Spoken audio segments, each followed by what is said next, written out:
Ассалаумағалейкум, құрметті көрермендер. Бүгін сіздердің үйіңіздегі аса мән бере бермейтін, бірақ та өте қажетті тақырыптардың бірін талқылаймыз. Бұл есіктер, дұрыс естідіңіздер, бұл есіктер үйіңіздің қауіпсіздігі, жайлылығы, эстетикасы осы есіктерге байланысты. Қазір сіздерге қандай есік таңдау керек екенін, не қажет екенін бірге талқылаймыз. Қандай материал таңдаған дұрыс?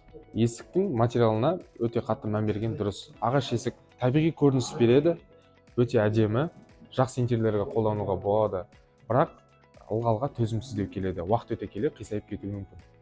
Металл есік әсіресе кіреберіс есіктерге қолданылады. Ішкі наполнениясы нашар болса, бұл есік үйге суық кіргізуі әбден мүмкін. Шын есік көбінесе кеңселерге заманауи интерьер үшін, бірақ та қауіпсіздігіне мән берулеріңіз керек.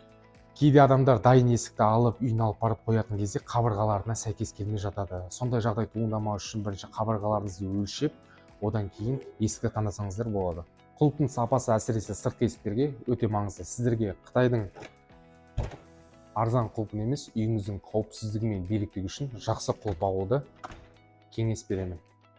Қазір есіктің түрлері мен түстері де көп. Ашық түсті есіктер үйіңізді кеңдік көрсетеді.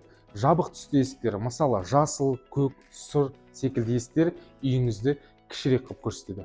Сонымен есік таңдау оңай шаруа емес. Ең бастысы сапа, үйлесімділік, қауіпсіздік.